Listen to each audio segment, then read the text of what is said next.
I was sexually assaulted when I was 3. When my mom got involved with my ex-stepdad, and he was abusive in every way. There was a lot of molestation off and on from the time I was 7 till I was 15. He was also very controlling, very emotionally, mentally abusive. There was a lot of physical abuse as well. I was also, in so many different ways, basically led to believe and was told that I was fat, ugly, and stupid. It's a dirty truth with Deontay Young. I couldn't do anything right. So those feelings lasted with me for a very, very long time. The feeling of not being good enough, not being pretty enough, not being smart enough to do anything. Um, and it was really hard for me to overcome that, to change my perspective of my own self and to begin to learn to love myself, and respect myself, and to realize that I am capable of great things. So that's kind of it in a nutshell. A lot of the actual memories, uh, have been things like a lot of yelling and screaming, to put it lightly, with, him beating up my mother, beating up me, some of the molestation, a lot of the, uh, he came from a background, my stepdad came from a background where, your home life was more important than school. Yeah. So I would come home from school late because maybe I had a volleyball game or a softball game or something, and to him, what was more important was, why isn't the lawn mowed? Or, the dog poop picked up, or, my daily chores done. And it's like, I have a lot of homework to do, but that wasn't important to him. What was important to him was, what was I doing for him to help him? Um, he was from Mexico, and, where helping at home and doing the work at home that needed to be done was always, more of a priority as far as his background. And so he carried that into our family life.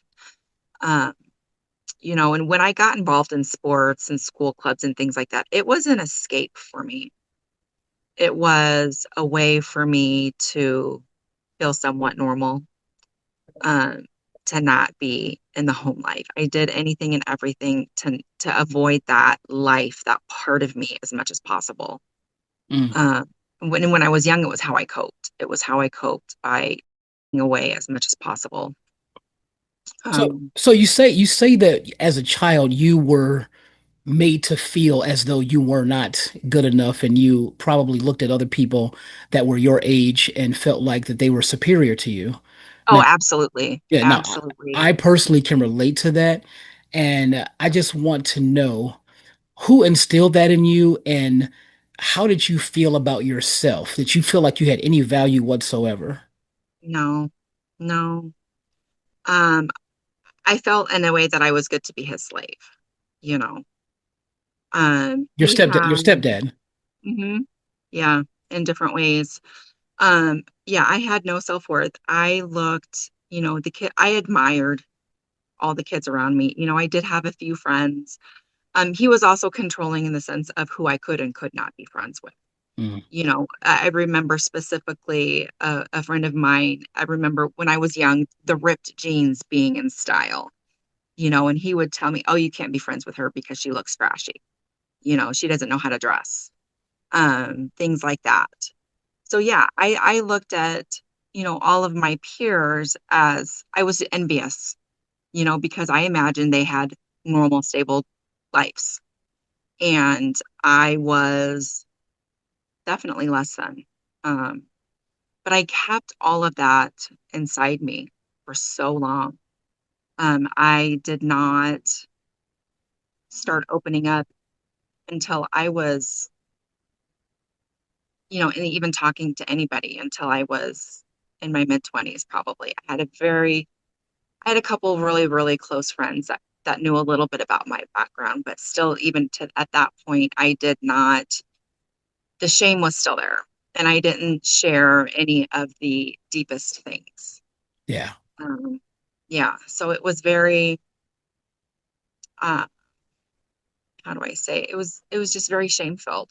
Mm. Um, and not only was he instilled a fear in me that I did not feel comfortable around doctors. I did not feel comfortable around any teachers, uh, anybody that had any kind of authoritarian type of figure Yeah. or role in my life. It was like he just instilled this fear in me that Yeah. I did not overcome until I was an older adult, honestly.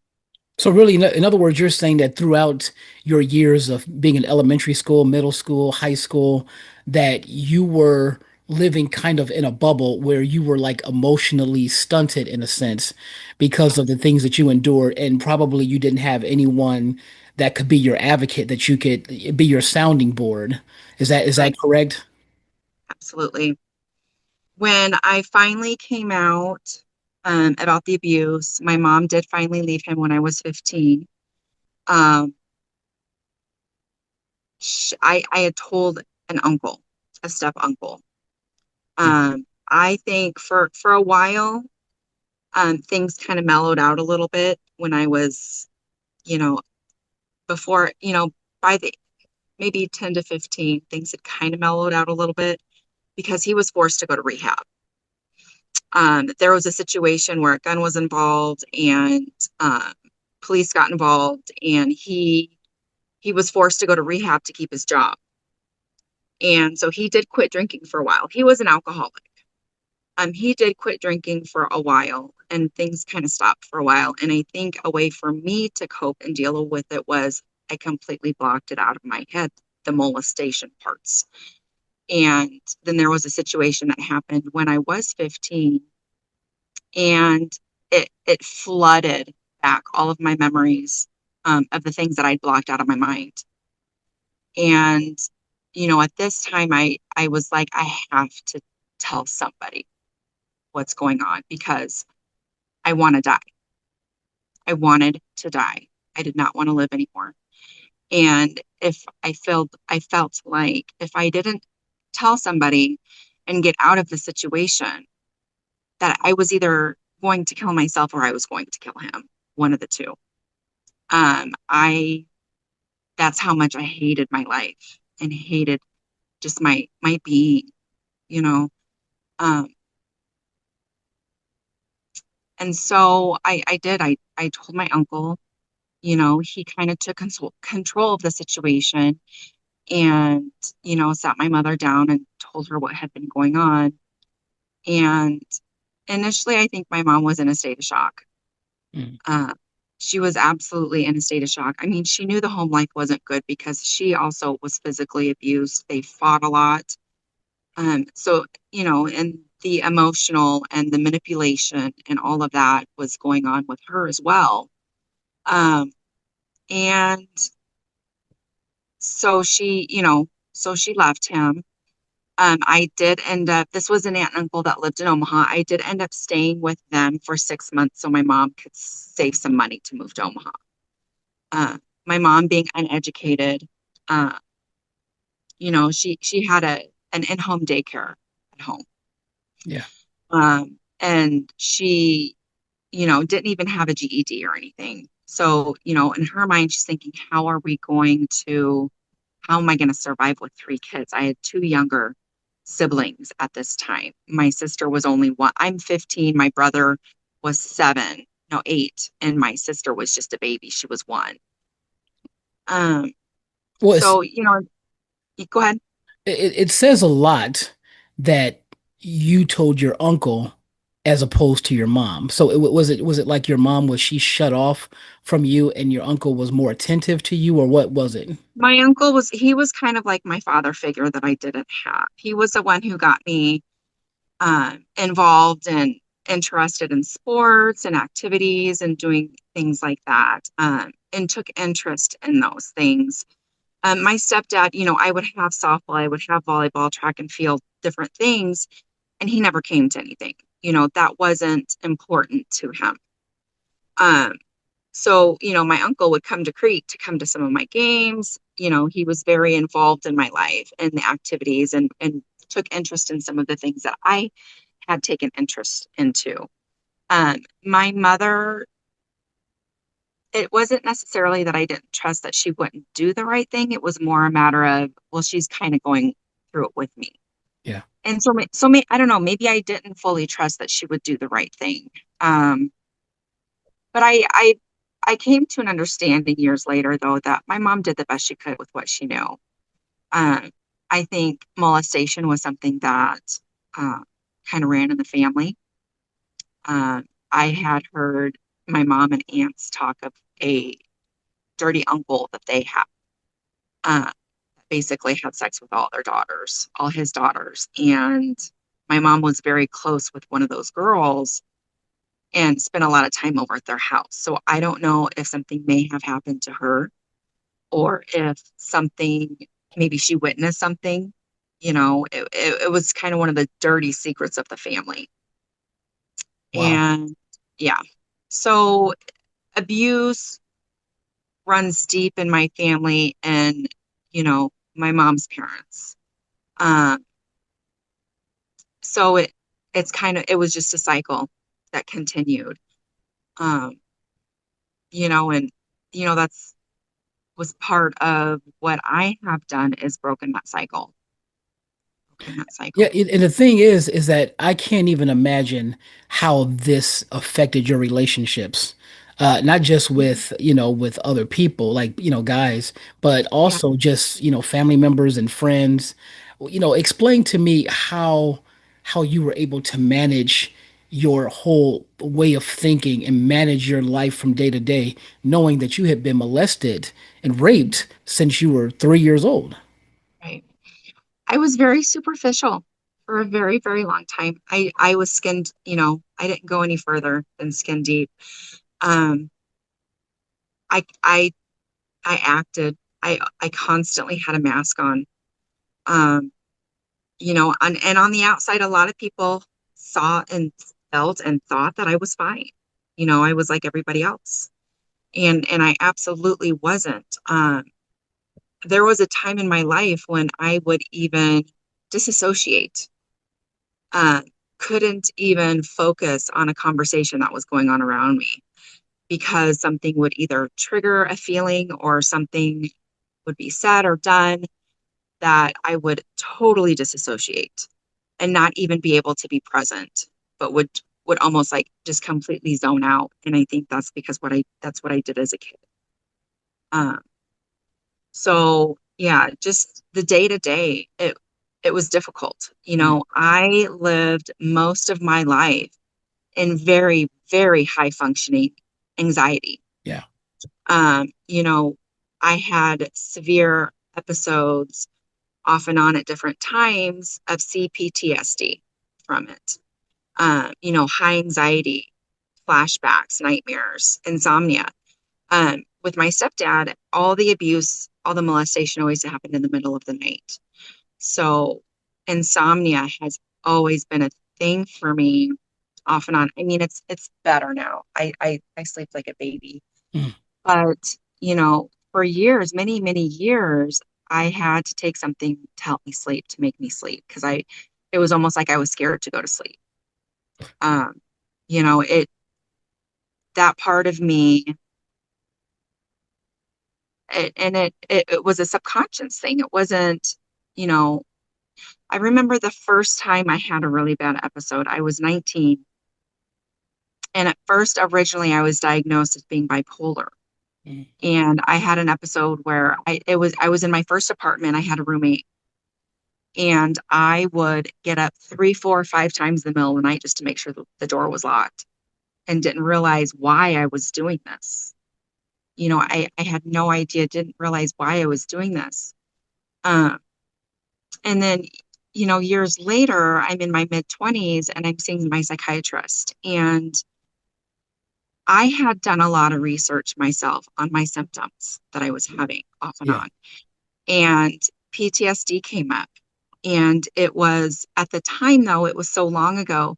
that it was only common and diagnosed in combat veterans. It wasn't common for other situations. Yeah. And so I explained to my psychiatrist, I said, this is what's going on with me. I can relate so much to all these symptoms. I think this is what's going on. And, he really looked into it and he was like, absolutely. He said, with your past, all the trauma that you dealt with, absolutely. Um, and so then that's when things kind of started to change. And, I was in therapy at the time as well. I've been in and out of therapy and have seen a psychiatrist since I was 15 off and on. And I got a lot out of it, but there was a piece missing. There was always a piece missing. Uh, When you say you suffered from high functioning anxiety, what exactly does that mean? for me, it felt like I was crawling out of my skin, Hmm. you know. Um, I could not sit still with myself. I was constantly, constantly doing something. I didn't know how to relax. Um, I was I was always either in fight or flight mode. Either I freeze or uh, feeling like I constantly have to get away. And by freeze, I mean, how do I explain it? By freeze, I mean where I'm in a state of not present, Wow. not, if that makes sense. Does that make sense? Yeah, so in other words, what you're saying is that you would pretty much, walk through life almost as if you were like sleepwalking or, Yeah. Kind hypnotized. of in autopilot mode. Yeah. Yeah, That's absolutely. frightening because you don't really Yeah, know what you might do next. You think you know yourself, but that's the time where you don't know anything about yourself, really. right. That's what it sounds like. And I know you Yeah. told me that you also had a brief history of poor mental health. I'm assuming all of this was triggered by everything you went Mhm. through. And then the CPTSD, what exactly is that version? I've heard of PTSD, but what is the CPTSD? Okay, so CPTSD is complex PTSD, and it's where instead of just one particular instance causing post-traumatic stress disorder, it's a combination of several or ongoing things that make it more complicated, Yeah. I guess you could say. Yeah, The thing that frustrates me though is that you had to go through life and have, I'm sure, medication to regulate your mood, your thought processes, probably even prevent you from going off the deep end as best as you could. And yet, all of this was brought on by other forces outside of yourself. And right, so it's almost like the selfishness of the people that raised you and the people that allowed this to be perpetuated. That's the thing that troubles me because it's like destructive to our people. I mean, you're a young child. You're an innocent victim and you have to live with that. It's like one thing can happen in a child's life at the age of 6 months old and they can be 60 and still be affected by it. right, And what I always tell people is that, you might be done with your past, but your past is never done with you. And right. so it's entirely possible that you could still not have dealt with something right even by at this moment. And that's Correct. and that's the Correct. sad thing, So going through all these things, I know you told me you eventually had two suicide attempts. Is that correct? Mhm. Mhm. Now, what actually precipitated that? How did that come about? The first time I was 15 or six, no, I was 16, maybe I was 16. Um, I was so depressed and uh, I was miserable. Hmm. I had all these feelings that I didn't know what to do with. Um, and I didn't even know what they were. I didn't even know what they were. I didn't know how to identify anything. Um, and it was a cry for help from my mother because I didn't know how to communicate with her. Um, my mother and still to this day, she's gotten a little bit better, but she's not one to talk about feelings. She's not one to be deep. Um, and so it was a cry for help. And it even was at the time because what I did was I took some pills, washed it down with some cough syrup, and I did it like intentionally 10 minutes before my mom got home, knowing that then she would find me and get me medical attention or whatever. So, I can acknowledge that that was a cry for help. Um, and then, I went to Richard Young, which is a psychiatric hospital for adolescents. I spent a couple weeks in there. Um, Honestly, I don't think I really got a whole lot out of it. I became very good because I didn't want to be there. I became very good at playing the game and telling them what I thought they wanted to hear from me so I could go home, so I could leave. Mm, Because I felt like I wasn't getting anything out of it there. yeah. Um, and then I was in my younger 20s another time when, again, I don't know if it was to get my mother's attention or to kind of get back at her. I had a very strong love-hate relationship with my mother. Um, because I constantly went through, how could she let this happen to me? Yeah. She had to have known on some kind of a level what was going on. Um, and I held that with me through early adulthood. Um, and when I was having symptoms again of PTSD, the nightmares, the flashbacks, all of that. And I remember having a conversation with my uncle. This is the same uncle that I confided in. And but it was more about the 3-year-old abuse. Like I said, having flashbacks about being bathed, things like that, and it hurting, being washed. And, he couldn't believe that. He had a hard time believing that I remembered that because it was at such an early age. A lot of people don't have memories at 3 years old, Your you stepfather? know. No, no, this was okay. So my 3-year-old abuse was again by my mom's a boyfriend that she had at the time. My stepdad, my mom didn't get with him until I was 5. Right. So I've had two different perpetrators. I, So yeah, um, I'm just really, I'm heartbroken to hear that. mhm, yeah, Heartbroken. it's sad. It's very sad. You don't recover from that. I mean, the people that I'm sure you've dated, how much of a disaster does this inflict on your dating life, over the years? Tremendously. There have been times I have gone from absolutely wanting nothing to do with men to the exact opposite, being very sexually promiscuous, um, and looking for attention, male attention. Um, and I've definitely leveled out. Yeah. But I am currently single. I'm not looking to get involved with anybody. I'm continuing to focus on myself, and my spiritual journey. Um, I kind of want to but zero in on that. The part about being promiscuous, I've seen that so many times from people, yeah. and I've always kind of seen it as, at first I would say, oh yeah, they can get all the guys, but then I realize it's kind of a cry for help, and to Yeah. some degree, it's a great deal of self-doubt and insecurities. So, Yes. did you feel those things, and what did you feel like you were accomplishing when you were done? Did you feel empowered, or did you feel like at your lowest or somewhere near your lowest? Um, in the time being, it would feel good, but of course afterwards I would feel terrible, Yeah. you know. I would feel terrible. It would feed into that low self-esteem that I had, Mm. that I wasn't worthy. Um, yeah, yeah, definitely.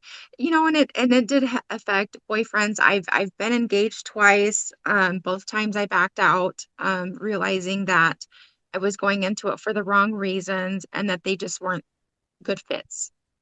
Um, So, and they affected boyfriends, relationships because I wasn't able to communicate yet at that point, um, what was going on with me. You Mm, know, my first relationship, my first fiance, I was 25, um, 25, 26, and I was still in the process of learning how to even communicate what was going on with me because I still didn't fully understand it myself, yeah, you know. So that was hard. My second fiance that I had was later in life. I was in my upper 30s, and I think I realized that I was going into it for the wrong reasons. yeah, I wanted to have a normal life. And so, this guy was very to me and he was a good guy. He was a good guy, but we weren't a good fit together. We didn't have anything in common. Um, and it was just not meant to be, yeah. So I did back out of that. I can certainly, For I can, the I can right certainly understand. reasons. Yeah, Yeah. I can certainly understand and relate to that. My question to you though is during the course of these relationships, especially the ones where you were in a committed relationship, were you being cheated on, or were you the one doing the cheating? That seems to be a common thing with a lot of Mhm. people. And I tended to seek out emotionally unavailable men.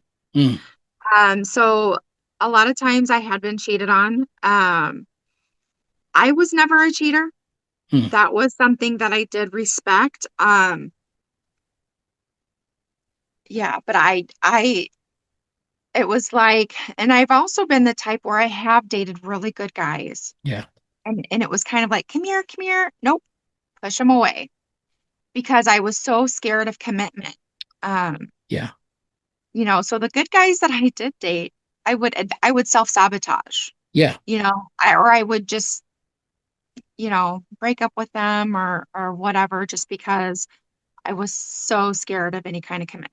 Do you think that it also could have had anything to do with subconsciously you didn't think that you were good enough? Deserving. Yes, Yeah. absolutely. 100%. Yep. Yeah, that's Yes. one of the things that is just such a common human, attribute, especially Hmm. when you've had this history of abuse on any and all levels. I know that we touched on briefly suicide thing. You had two suicide attempts. And, that's the thing I really want to zero in on because suicide is definitely a very serious problem. I have a best friend that actually would never have considered it. And then he lost his marriage and his mom within a matter of a couple of weeks. And he was on the verge of that. And he said that I saved his life.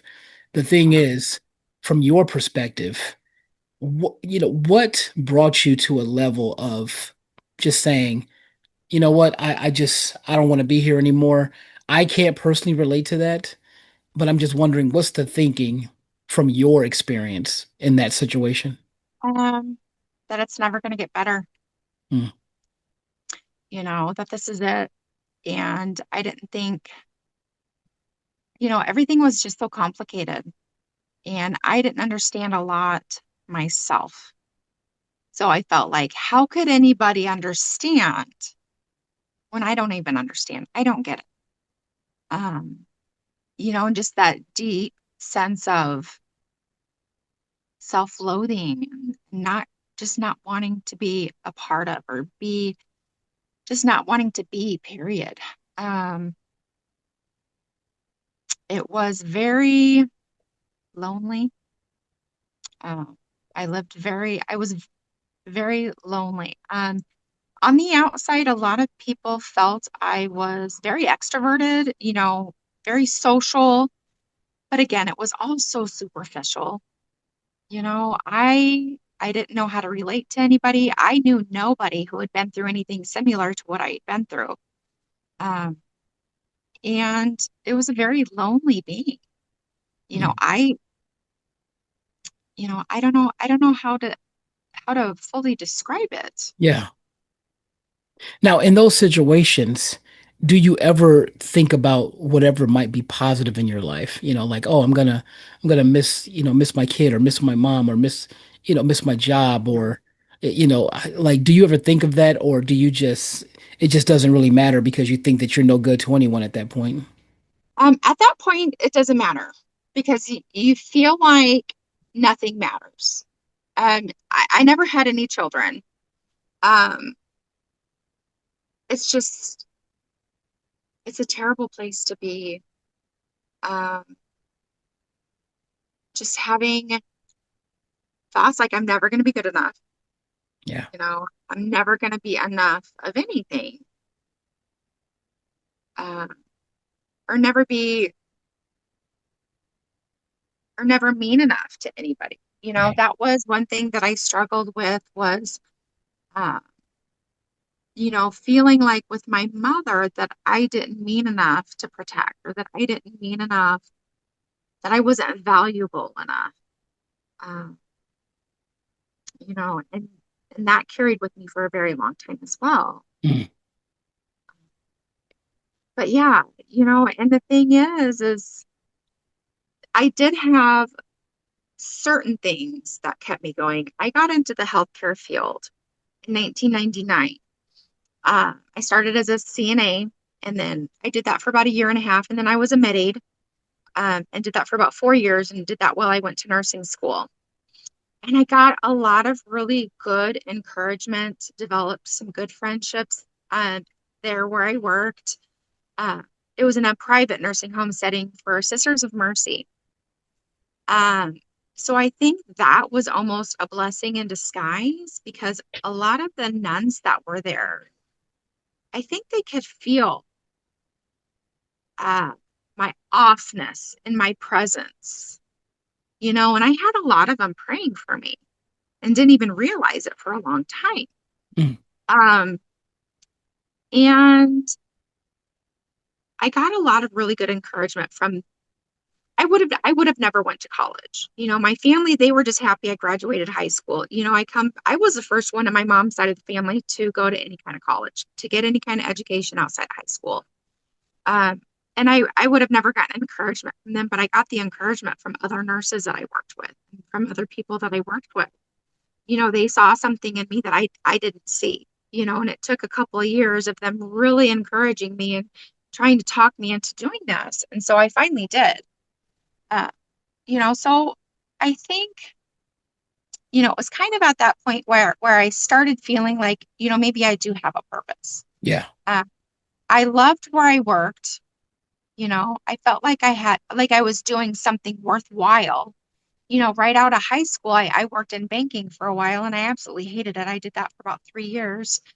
But I hated it. I didn't feel like it was doing anything meaningful, you know. Yeah. Um, and I've always been kind of a caregiver at heart. After my mom did separate with my stepdad, I helped a lot with my younger siblings. My mom would work 2 and 3 jobs sometimes. And so I was the one at home making their dinner and taking care of them, making sure they did homework and, kind of being the mother.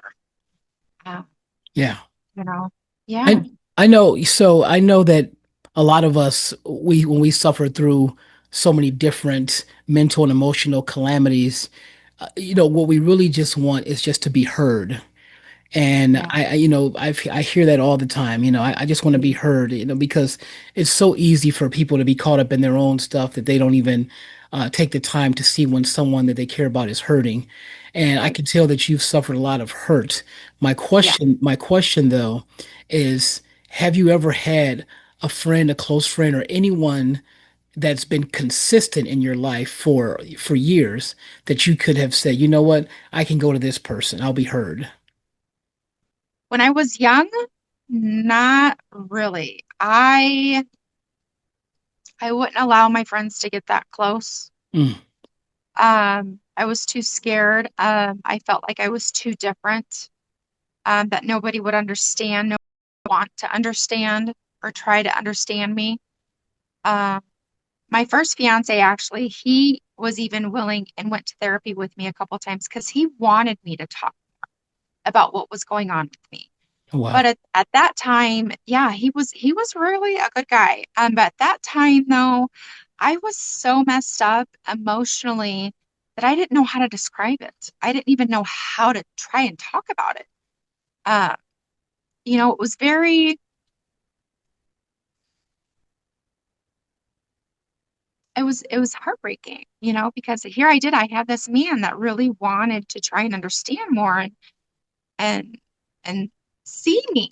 He wanted to see me and he wanted to be there for me. He wanted to hear me. He wanted to be the person that would hear me. Yeah. And I didn't know how to do it. I didn't know how to express myself. He would be like, just talk to me. What's going on? Talk to me. And I couldn't. And I would just cry, You would just kind of you know? block them out. Mhm. And to Yeah. some degree, obviously that probably hurt him because of how he cared about you.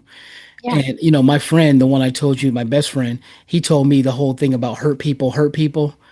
And Hmm. so that probably was a form of, you were so hurt, you didn't even know how Yeah. to receive Yeah. people's goodwill because that was like a new idea in your life because everything Yes. it just sounds like from the very beginning, everything was just treacherous, just based on just negativity and dragging you down and setting the stage for your life in a very bad way. And so how do you come out of that? It's that's why I like to always like look at people and their circumstances and see, how can I relate to this person? And then you say, okay, everything is about context. Your life was a context where it seemed like everyone was a danger or Hmm. someone to just steer clear of. And Right. that becomes a self-fulfilling prophecy. I have a book, my second book is called Face It, You're Toxic.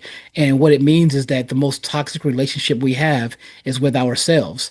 And Right. that's exactly why I had, insecurities so much because when your relationship with yourself is bad, then everyone else on the outside is able to just keep pouring more bad beliefs on that, and then you just continue to believe that you're not worthy and that Right.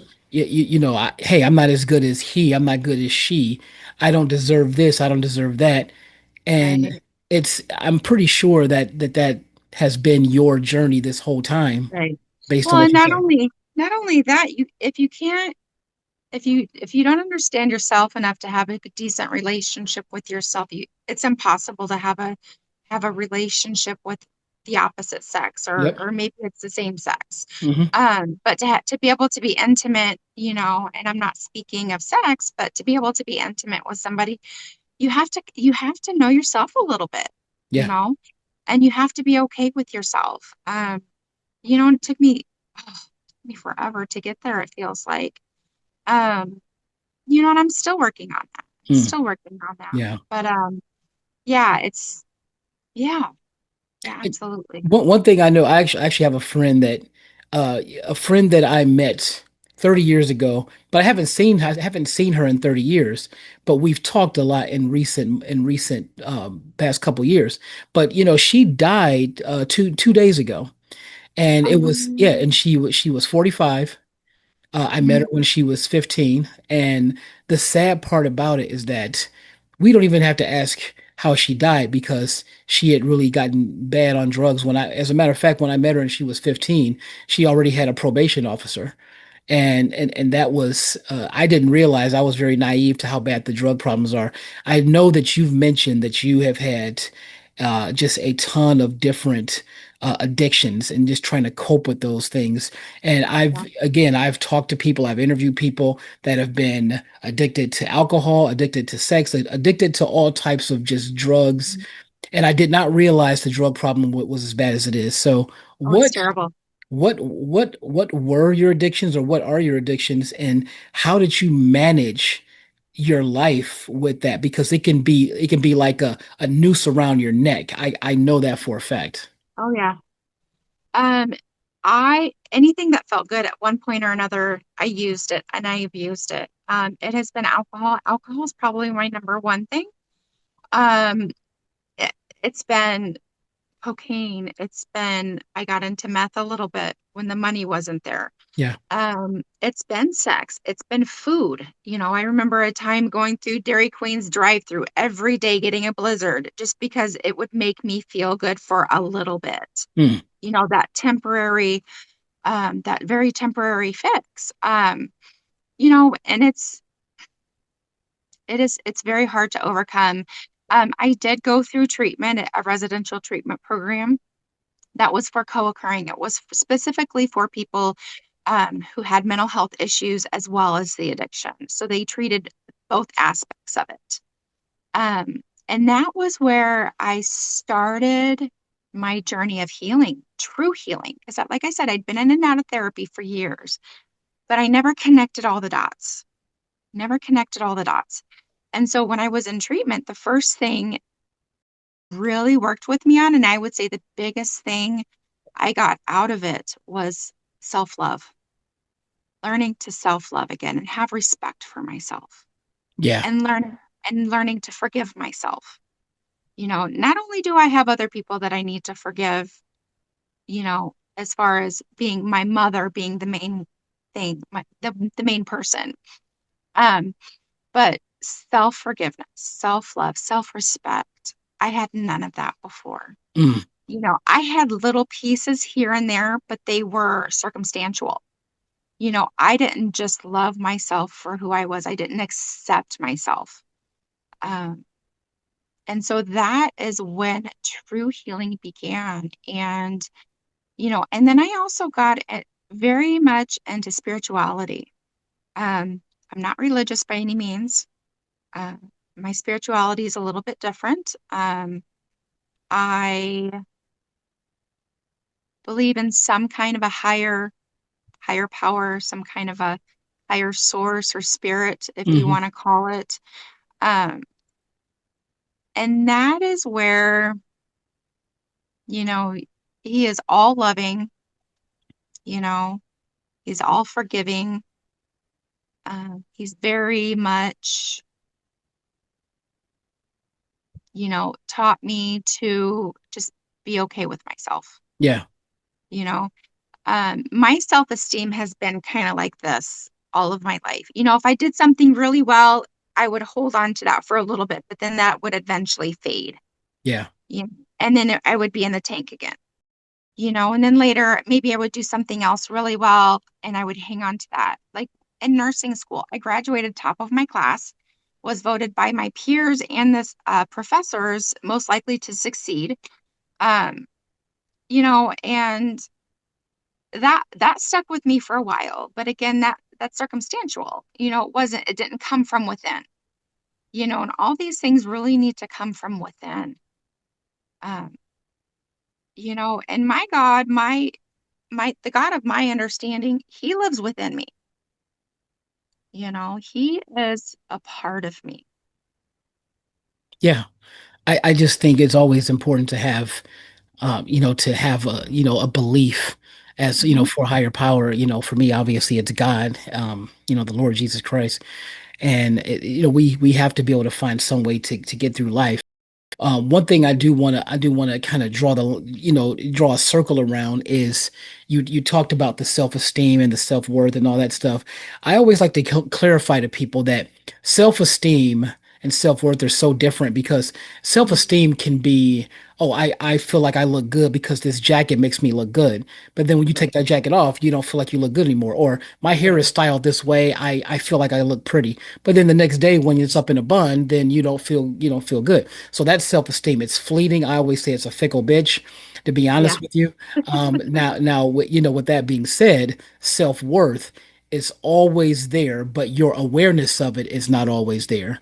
So Right. your self-worth is the sum total of everything that you've meant to this world, even things that you didn't think was a big deal. For example, you won't remember this, but when you were 15 years old or when you were 20 years old, you did something that made someone's day. You just didn't know it. Maybe you helped somebody take their groceries to the car when you were 25 and it was like a big deal. Or maybe you said something when you were in a line at a bank when you were 30 and you said something that was funny and it made someone's day. Those things are your self-worth. And then even when you're born, you make somebody's life better because it's like, oh my God, whether it was your grandmother, your mother, or somebody. Maybe when you were 10 years old in fourth grade, someone was happy to play with you at recess and they couldn't wait. And your self-worth is the sum total of what you bring to the world, which is why I always tell people your birthday is a really big deal. You should make it a big deal. It should be considered a holiday every year for you because that's the Yeah. day the world was introduced to you and your energy and your uniqueness that will never be seen again. So, your self-worth is always there, but your awareness of it is not always there. And so Right. make try to internalize that because there are always some people that is going to look at you and say, "Man, I wish I was he," or I wish I was she." They would definitely want to be able to be you, whereas you don't think that you're so great. Someone else is like, "Man, I wish I was her," but you would never know it. It took me all the way to these years to understand that. I wrote a book called "I'm Done Kissing Your Ass," and what that book means is I used to put everybody on a pedestal. I used to always say every girl was too good for me and every guy was better than me. But here's the thing, when I got to a certain age, I realized those girls I was putting on a pedestal when I was younger, these girls had more problems than a math book.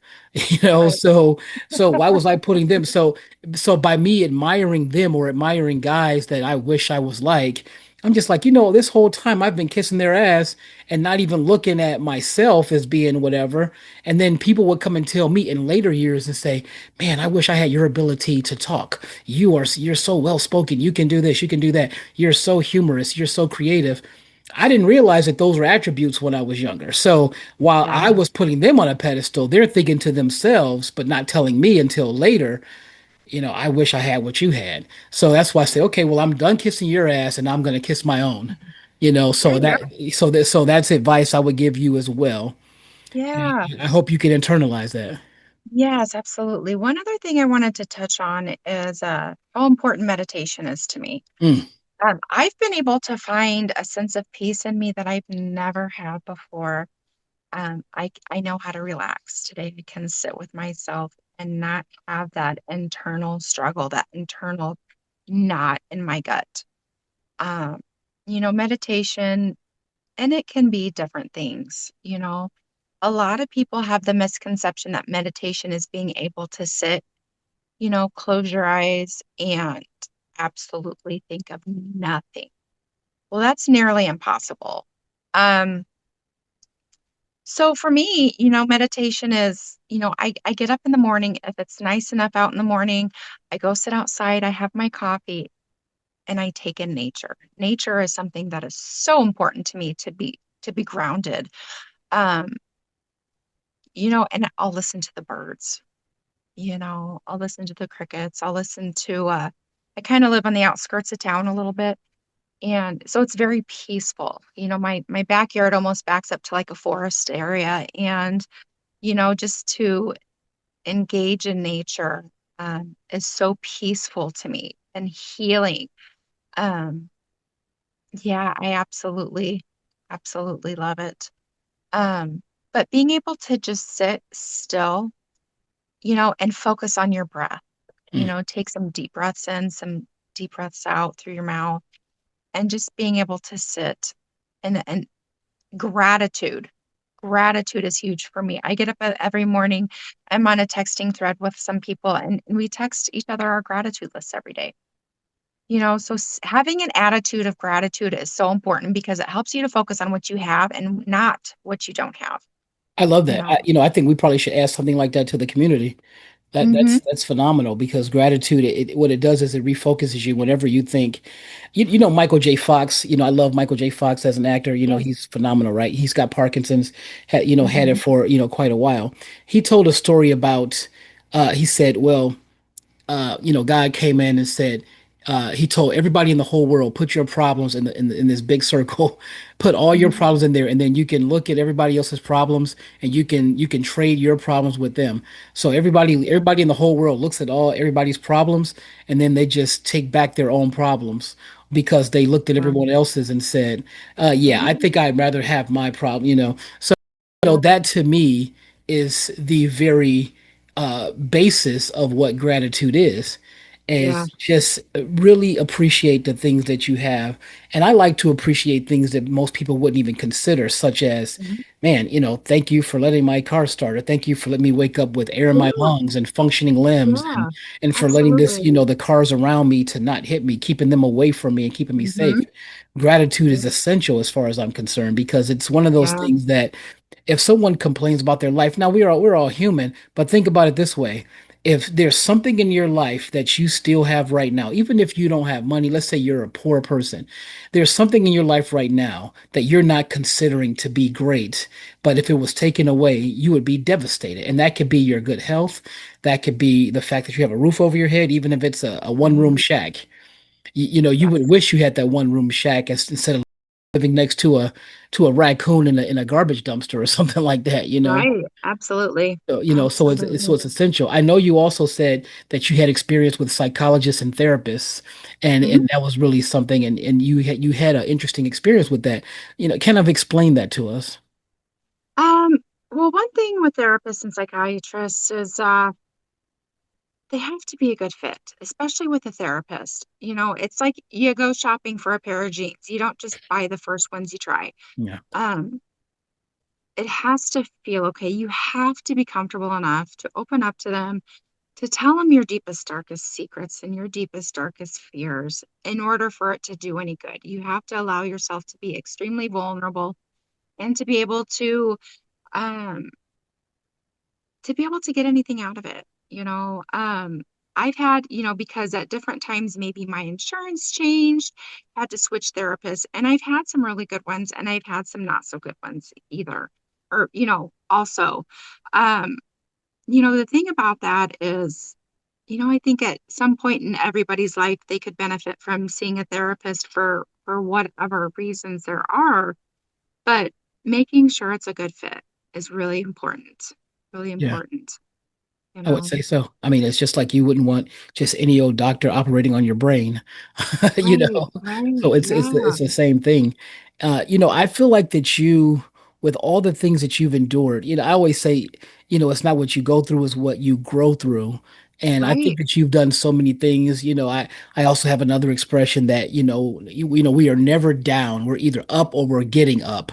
And yes, I think you've been getting up this entire time. I love what you say that you actually spirituality actually turned you from a victim to a survivor and then to a thriver.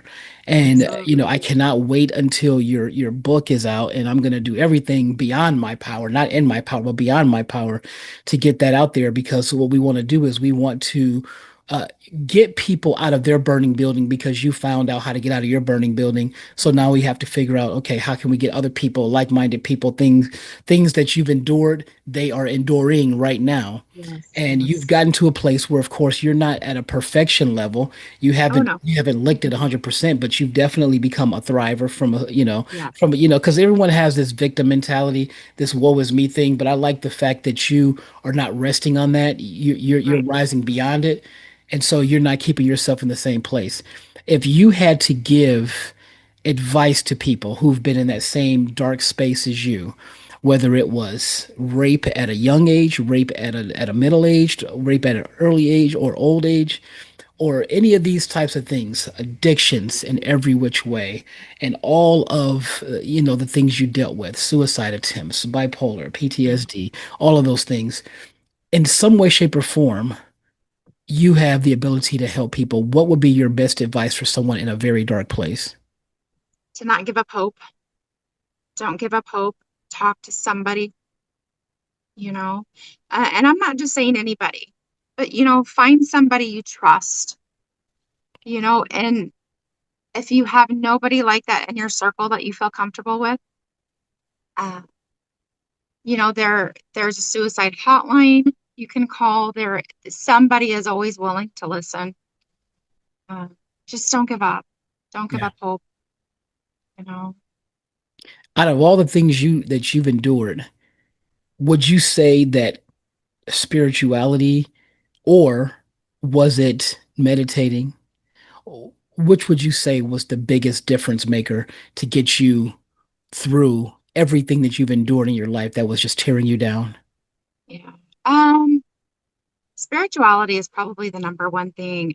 Meditation is kind of in that same bubble for me as a spirituality because I don't say a lot of, really, I don't say hardly any set prayers, but I talk to my higher power a lot. And when you're meditating, you're quiet and you're listening. Yeah. You're listening more. And a lot of times that's when things will come clear to me. is in that listening state, in that meditation state, is when I'll get a lot of clarity on things. But one thing I wanted to touch on a little bit too is how I'm able to look at my past. No, first and foremost, it does not define me. It does not define who I am. It's a part of me and it will always be a part of me, but it doesn't say who I am. But one thing, I don't have many regrets. If I had not through what I had been through, I would not be the person I am today. Of course. You know, I mean, I wouldn't wish what I went through on anybody.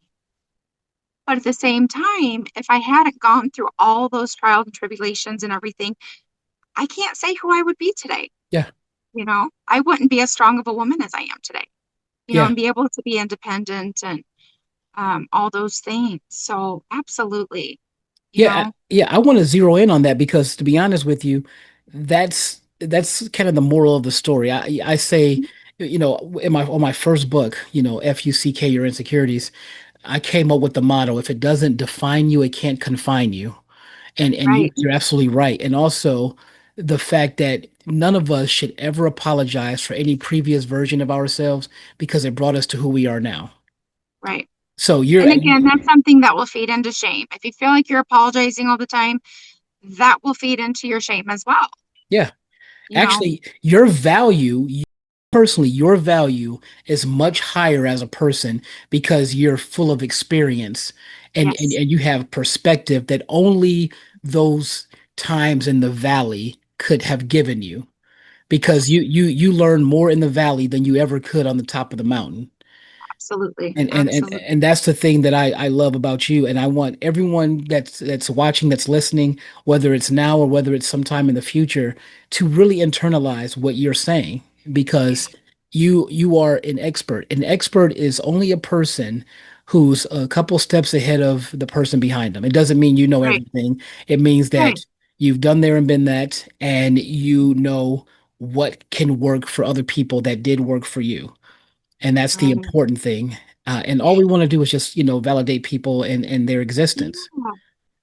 And you don't even have to have gone through the same level of trauma that I've been through.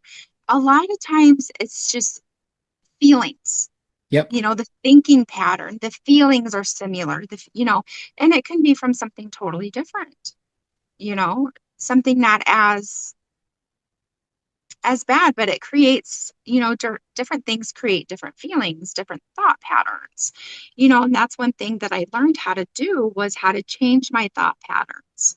Instead of telling myself, because I did so many affirmations when I was in treatment, I had sticky notes all over my mirror in my bathroom, all over my headboard in my bed, different affirmations that I would look at constantly and Mm, read out loud, even yeah. sometimes, and just and out loud, hearing something. Not only am I saying something in my head, but I'm saying them out loud. So I hear them. That Yep. helped change my thought patterns too. And one thing you don't know that I admire about you is the fact that you told me that there are a lot of people that kind of doubt you and sometimes think that you're delusional in things. I tell you what, the most successful people in the history of the universe have been what's considered to be delusional. Yep. Because if you think about the 1997 ad campaign for Apple, it was Think Different. They deliberately didn't spell it correctly, Think Differently. It was Think Different. And Steve Jobs historically is one of the most iconic marketers in history because he was told to be delusional. And so Yeah. you can't be practical in your thinking if you think you're going to change the world. And Right. you definitely for sure will be Yeah. changing the world for people. And I Yeah. just love that. I can't wait to No. see what you do.